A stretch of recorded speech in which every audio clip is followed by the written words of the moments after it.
నేను గగన్ కాదు ఆకాష్ అని చెప్పాడు భూమి. నన్ను నా కొడుకు దగ్గరికి తీసుకువెళ్ళు భూమి. నీకు దండం పెడతాను భూమి అని శారద వేడుకుంటూ ఉంటుంది. అత్తయ్య మీరు భ్రమపడుతున్నారు అని భూమి అంటే లేదమ్మా భూమి. నేను నిజమే చెప్తున్నాను. అయ్యో! భూమి నిన్ను ఎలా నమ్మించాలి అని అక్కడ దేవుడు ఉంటే, ఆ దేవుడి దగ్గరికి వెళ్ళి నేను దేవుని మీద ప్రమాణం చేసి చెప్తున్నాను. నేను నిజమే చెప్తున్నానమ్మా. నా కొడుకు దగ్గరికి నన్ను తీసుకువెళ్ళమ్మా అని శారద చెప్పటంతో ఇక భూమికి కొంచెం డౌట్ మొదలైపోతుంది. అత్తయ్య మీరు అతని పేరు ఏమని చెప్పారు అని భూమి అడగటంతో ఆకాశమ్మ అతనేదో షో అని కూడా మాట్లాడాడు. ఇవన్నీ వదిలేసి నువ్వు షో దగ్గరికి వచ్చేసేయ్ అని అక్కడున్న అమ్మాయికి కూడా చెప్పాడమ్మా అని శారద చెప్తుంది. దాంతో వెంటనే భూమి ఆకాష్ షో అని నెట్‌లో కొట్టగానే 'ఆకాష్ మ్యూజికల్ నైట్' అని యాడ్ రావటంతో "అత్తయ్య మీరు చెప్పింది నిజమే అత్తయ్య. ఆకాష్ అని చెప్పారా? ఆకాష్ మ్యూజికల్ నైట్ అని ఇక్కడ యాడ్ కూడా వచ్చింది అత్తయ్య" అని భూమి చెప్తుంది. "అవునమ్మా భూమి అక్కడికి వెళ్తే వాడు ఖచ్చితంగా ఉంటాడమ్మా" అని శారద చెప్పటంతో వెంటనే భూమి రిసెప్షన్ దగ్గరికి వెళ్ళి "ఏవండీ ఇదిగో ఈ షో ఇక్కడి నుంచి ఎంత దూరం" అని ఆకాష్ మ్యూజికల్ నైట్ యాడ్‌ని చూపిస్తూ ఉంటుంది. "ఇక్కడి నుంచి 20 మినిట్స్ మేడం" అని చెప్పటంతో "క్యాబ్ దొరుకుతుందా?" అని భూమి అంటుంది. "మేం అరేంజ్ చేస్తామని" ఆవిడ చెప్తుంది. "మా మామయ్య కనిపించట్లేదు. పోలీసులకి ఇన్ఫార్మ్ చేయండి. మేము తర్వాత వెళ్లి కంప్లెయింట్ ఇద్దామని" భూమి చెప్పడంతో "అలాగే మేడం" అని ఆ అమ్మాయి పోలీసులకి ఇన్ఫార్మ్ చేస్తూ ఉంటుంది. భూమి వాళ్ళు ఆకాష్ మ్యూజికల్ నైట్ దగ్గరికి బయలుదేరి వస్తూ ఉంటారు. అపూర్వ గారేంటి ఇంత లేట్ నైట్ నన్ను కలవాలని చెప్పారు. ఇంకా రాలేదేంటి అని ఒకచోట కారు ఆపుకొని తార ఎదురు చూస్తూ ఉంటుంది. ఈవిడేంటి ఆటోలో వస్తుంది అని తార అనుకుంటూ ఏంటాంటీ మీరు ఆటోలో రావటం ఏంటి అని తార షాకింగ్గా అడుగుతూ ఉంటే ఒక్కోసారి ఓడలు బండ్లవుతాయి, బండ్లు ఓడలవుతాయి అని అపూర్వ అంటుంది.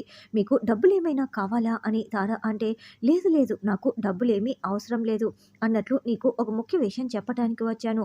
ఇప్పుడు ఆ శారదను తీసుకొని కేపీ గాడు ఊటీ వెళ్ళాడు. ఇప్పుడు ఆ గగన్ లేడు, ఆ భూమి లేడు, ముగ్గురు కూడా లేరు. పూరి మాత్రం మీ ఇంట్లో ఉంది. ఇదే సరైన సమయం.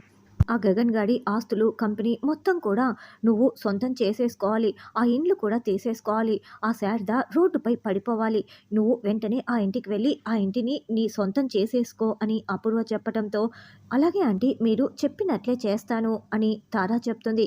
ఇప్పుడు ఆ మొత్తం కూడా నీ చేతిలోకి వస్తే అప్పుడు ఆ శారద రోడ్డుపై పడిపోతుంది. ఇదే నాకు కావాలని అపూర్వ అంటే నేనంటే మీకు ఎంత ఇష్టమా aunty. Thank you so much aunty అని తారా చెప్తుంటే నాకు నువ్వంటే ఇష్టం కాదే వాళ్ళపై నాకు పగ ఎక్కువగా ఉంది. అందుకే ఇలా చేస్తున్నాను అని అపూర్వ అనుకుంటూ ఉంటుంది. ఆంటీ మీకు ఆస్తులు పోయాయి. ఒంటి మీద కాస్ట్‌లీ చీరలు, కాస్ట్‌లీ నగలు పోయాయి. కానీ వాళ్ళపై ఉన్న మీ పొగరు మాత్రం అలాగే ఉంది అని తారా చెప్తుంది. తరువాత ఆకాష్ ఒక బోర్డు పెట్టి ప్రియతో పాటి ఇంకొక అమ్మాయి, ఇంకొక ఇద్దరు జెంట్స్ కూడా అక్కడ ఉంటారు. వాళ్ళకి ప్రోగ్రామ్ గురించి మొత్తం ఎక్స్‌ప్లెయిన్ చేస్తూ అలా చేయాలి, ఇలా చేయాలని చెప్తూ ఉంటాడు. తర్వాత ఇక ప్రోగ్రామ్ మొదలు పెడదాము పదండి అని ఆకాష్ పాట పాడుతూ ఉంటాడు. డాన్స్ చేస్తూ ఉంటారు. అప్పుడే శారద, భూమి ఇద్దరు కూడా ఆకాష్ మ్యూజికల్ నైట్ దగ్గరికి వస్తారు. "అమ్మ భూమి అక్కడేనమ్మా అక్కడే. అదిగో పేరు కూడా అదే" అని శారద చూపిస్తూ ఉంటుంది. "పదండి అత్తయ్య లోపలికి వెళ్దాం" అని భూమి శారద లోపలికి వస్తారు. కరెక్ట్‌గా అప్పుడే ఆకాష్ ఎంట్రీ గ్రాండ్‌గా ఇస్తూ ఉంటాడు. ఆకాష్‌ని చూసిన శారద ఒక్కసారిగా "అమ్మ భూమి మన గగనమ్మ, మన గగనమ్మ అదిగోనమ్మ" అని చూపిస్తూ ఉంటే ఇక భూమి ఒక్కసారిగా లోయలో పడిపోతున్న గగన్‌ని గుర్తు చేసుకుంటూ "అత్తయ్య మీరు చెప్పింది నిజమే అత్తయ్య. గగన్ బావే అత్తయ్య. ఆ నవ్వు, ఆ రూపురేఖలు అంతా కూడా నా గగన్ బావే అత్తయ్య. మీరు చెప్పింది నిజమే నా గగన్ బావ అత్తయ్య" అని భూమి కూడా చాలా సంతోషంగా ఆనంద బాష్పాల్ని కారుస్తూ చూస్తూ ఉంటుంది. "నా బిడ్డని నాకు దేవుడు చూపించాడమ్మా. నాకు చాలా సంతోషంగా ఉంది. నా గగన్, నా గగన్" అని శారద చెప్తూ ఉంటే "అవునత్తయ్య మీరు చెప్పిందే నిజం. నేను చెప్పింది అబద్ధం అత్తయ్య. గగన్ బావత్తయ్య" అని భూమి మరింత సంతోషపడుతూ మాట్లాడుతూ ఉంటుంది. "బావా బావా" అని భూమి పిలుస్తూ ఉంటే "గగన్ గగన్" అని శారద కేకలు పెడుతూ ఉంటుంది. ఇక ప్రోగ్రాం అవగానే అందరూ కూడా ఆకాష్ చుట్టూ గుమికూడి "సార్ సార్ సార్ సెల్ఫీలు సార్, ఆటోగ్రాఫ్ సార్" అని భూమి శారదని ముందుకు వెళ్ళనివ్వకుండా అడ్డుపడుతూ ఉంటారు. ఆకాష్ వాళ్ళనందరినీ తప్పించుకొని కారు దగ్గరికి వస్తారు. "బావా ఆగు, గగన్ ఆగు" అంటూ భూమి, శారద కూడా బయటికి పరుగులు పెడుతూ వస్తారు. కారుకి కాస్త దూరంలో ఉంటారు. అయినా కూడా ఆకాష్ అప్పటికే కారు ఎక్కి వెళ్ళిపోతారు. "అత్తయ్య మీరు చెప్పింది నిజమే అత్తయ్య. నేనే పొరపాటు పడ్డానత్తయ్య. ఇప్పుడు బావని మనం పట్టుకోవాలత్తయ్య. బావ ఎక్కడికి వెళ్ళాడో ఏంటో" అని భూమి అంటే "నా కొడుకుని నాకు దేవుడు చూపించాడు. నాకు అది చాలమ్మా భూమి. అని శారద అంటే, "అత్తయ్య గగన్ బావని ఎలాగైనా వెతికి పట్టుకోవాలి అత్తయ్య. ఎందుకు గగన్ బావ ఇలా చేస్తున్నాడో నిలదీయాలి అత్తయ్య" అని భూమి అంటే, "కానీ ఈ ఊరు మనకు కొత్త. ఎక్కడుంటాడో కూడా తెలీదు. మరి ఎలాగమ్మా మనం వెతికి ఎలా పట్టుకోవటం" అని శారద అంటే, "అత్తయ్య మనకు గగన్ బావని మళ్ళీ మనకు ఆ దేవుడు చూపించాడు. మనం ఈ అవకాశాన్ని ఇలా వదులుకుంటాం అత్తయ్య. దేవుడు మనకు అన్యాయం చేయడత్తయ్య. ఖచ్చితంగా మనకు అన్నీ తెలిసేలా చేస్తాడత్తయ్య. ఏదో ఒక విధంగా వెతికి పట్టుకుందాం రండత్తయ్య" అని భూమి అంటుంది. ఆకాష్‌తో పాటి ప్రియ ఇంకొక అమ్మాయి ఇంటికి వస్తారు. "ఈరోజు షో చాలా బాగా జరిగింది కదా!" అని ఆ అమ్మాయి అనడంతో, "అవును చాలా బాగా జరిగింది. నెక్స్ట్ మంత్ కెనడాలో జరిగే కాంపిటీషన్‌లో విన్ అవ్వాలి. ఇండియన్ ఫ్లాగ్‌ని అక్కడ ఎగురవేయాలి. ఖచ్చితంగా నేను ఎగురవేసే తీరుతాను. గెలిచి విన్ అయ్యే తీరుతాను" అని ఆకాష్ మాట్లాడుతూ ఉంటాడు. "ప్రియ నీకు టైం అయింది. నువ్వు వెళ్ళు" అని ఆ అమ్మాయి చెప్తుంది.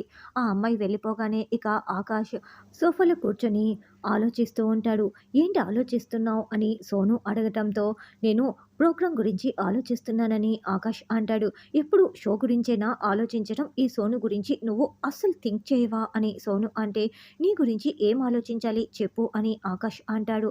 "చూడు మనం బైక్ వేసుకొని అలా సిటీ మొత్తం కూడా చక్కర్లు కొట్టి వద్దామా?" అని సోను అంటే, "యాక్చువల్లీ నేను చాలా టైర్డ్‌గా ఉన్నాను. ఇప్పుడు వద్దు" అని ఆకాష్ అంటాడు. "చూడు నాకు బోర్ కొడుతోంది. నేను తిరగాలి. వెళ్దాం" అని సోను అంటే, "చూడు లేట్ అయితే మీ పేరెంట్స్ నిన్ను తిడతారు. త్వరగా వెళ్ళు" అని ఆకాష్ అంటాడు. "నేను నీతో ఉన్నానంటే నా పేరెంట్స్ అసలు నా గురించి ఆలోచించరు. నేను ఎంత లేట్‌గా వెళ్తే అంత హ్యాపీగా ఫీల్ అవుతారు. ఎందుకంటే నేను నీతో ఉండి గడిపి వస్తున్నానంటే వాళ్ళు అంత హ్యాపీగా ఫీల్ అవుతారు. నువ్వు నన్ను అర్థం చేసుకోవేంటి" అని సోను అంటే, "చూడు మనం డాన్స్ పార్ట్నర్స్ మాత్రమే" అని ఆకాష్ అంటాడు. "ఏంటి ఓన్లీ డాన్స్ పార్ట్నర్స్ మాత్రమేనా? మనం షో కాకుండా ఇంకా చాలా షేర్ చేసుకున్నాం కదా! ఇప్పుడు వెళ్ళాల్సిందే" అని సోను అంటే, "లేదు లేదు నువ్వు వెళ్ళు గుడ్ నైట్" అని ఆకాష్ వెళ్తుంటే, "ఇప్పుడు నువ్వు నాతో పాటి రాలేదనుకో నేను నీ టీమ్‌కి గుడ్ బై చెప్పాల్సి వస్తుంది గుడ్ నైట్‌తో పాటి" అని సోను అంటే, "ఏంటి టీజ్ చేస్తున్నావా?" అని ఆకాష్ అంటాడు. "మరి లేకపోతే నేను మాట్లాడుతుంటే గుడ్ నైట్ చెప్పి వెళ్తున్నావేంటి? చూడు మా పేరెంట్స్ పెళ్లి గురించి మాట్లాడుతున్నారు" అని సోను అంటే, "ఎవరి పెళ్లి?" అని ఆకాష్ అంటాడు. "ఇంకేంటి మన పెళ్ళే" అని సోను అంటుంది. "వాట్ ఏం మాట్లాడుతున్నావు? నీకు తెలుసు కదా! నాకు ఈ పెళ్లి, ఈ ఎమోషన్స్ అన్నీ కూడా అస్సలు నచ్చదు" అని ఆకాష్ అంటే, "పెళ్లి చేసుకోకుండా ఎన్ని రోజులని ఇలా ఉంటావు?" అని సోను అంటుంది. "నాకు కావాల్సింది కలిసుండే తోడు కాదు, కావాలనుకునే తోడు" అని ఆకాష్ అంటాడు. "చూడు లైఫ్ పార్ట్నర్ మాత్రమే చివరి వరకు తోడుంటుంది. నీకు పెళ్లి గురించి అర్థం కావటం లేదు. అలా నేను నీతో ఉంటాను" అని హగ్ చేసుకొని మాట్లాడుతూ ఉంటుంది. "చూడు నీతో ఉండటం వరకు ఓకే. నాకు ఈ లవ్ గురించి అస్సలు నచ్చదు. ఇన్‌ఫాక్ట్ లవ్ అన్న పదమే నా జీవితంలో ఉండదు" అని ఆకాష్ అంటాడు. "నీ డిక్షనరీని నా లవ్‌తో మొత్తం నింపేస్తాను" అని సోను అంటే, "చూడు లవ్వు గివ్వు అన్నావంటే చంపేస్తాను జాగ్రత్త. పెళ్లి గిల్లి ఏమీ లేదు" అని ఆకాష్ అంటే, "అంటే నేనంటే నీకు ఇష్టం లేదా?" అని సోను అంటుంది. "లేదు ఇష్టమే" అని ఆకాష్ అంటాడు. "మరి పెళ్లి చేసుకోటానికి ఏంటి ప్రాబ్లమ్?" అని సోను అంటే, "ఇష్టానికి పెళ్లికి నువ్వు అస్సలు ముడి పెట్టకూడదు" అని ఆకాష్ అంటాడు.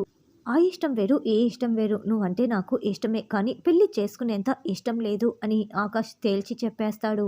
"అంటే మన మధ్య ఉన్న రిలేషన్‌కి అర్థమే లేదా?" అని సోను అంటే, "ఇది మ్యూచువల్ అండర్‌స్టాండింగ్. దానికి ప్రేమ, పెళ్లి అంటూ కొత్త అర్థాలని నువ్వు పెట్టకు. నా దగ్గర నుంచి నువ్వు ప్రేమని మాత్రం అస్సలు ఎక్స్‌పెక్ట్ చేయకు. ఆ ఒక్కటి మాత్రం అస్సలు దొరకదు" అని ఆకాష్ చెప్పటంతో, "అంటే నేను కేవలం ఫ్రెండ్‌ని మాత్రమేనా? ఏం మాట్లాడుతున్నావు నువ్వు? నువ్వు ఏ అమ్మాయిని ప్రేమించవా?" అని సోను అంటే, "ఇదిగో నా లైఫ్‌లో ప్రేమ, పెళ్లి అంటూ ఏమీ ఉండవు. ఇదిగో చూడు ఒక అబ్బాయికి ఒక అమ్మాయి కావాలి. ఒక అమ్మాయికి ఒక అబ్బాయి కావాలి. అవసరాలే మనుషుల్ని కలుపుతాయి. అంతవరకే ఆలోచించాలి తప్ప ఇది ప్రేమ, ఇది పెళ్లి అవన్నీ ఆలోచించటం అస్సలు అనవసరం" అని ఆకాష్ చెప్తాడు. వెంటనే సోను ఆకాష్‌ని వెనక నుండి హగ్ చేసుకొని, "నాకు నువ్వు కావాలి. నేను నిన్ను పెళ్లి చేసుకోవాలి. నన్ను ఇలా మాట్లాడకు" అని బతిమలాడుతూ ఉంటుంది. "చూడు నేను నీకు స్టార్టింగ్‌లోనే చెప్పాను. నా లైఫ్‌లో పెళ్లి అంటూ ఏమీ ఉండదు.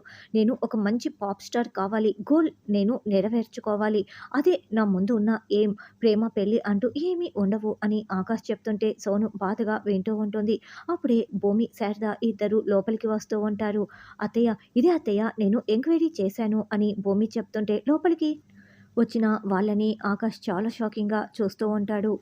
అలా భూమి, శారద ఇద్దరు లోపలికి వచ్చి శారద పూజలు చేస్తూ ఉంటే భూమి వంకాయ కూర తయారు చేస్తూ ఉంటుంది. ఆకాష్ షాకింగ్‌గా రానున్న ఎపిసోడ్‌లో వీళ్ళని చూస్తూ ఉంటాడు.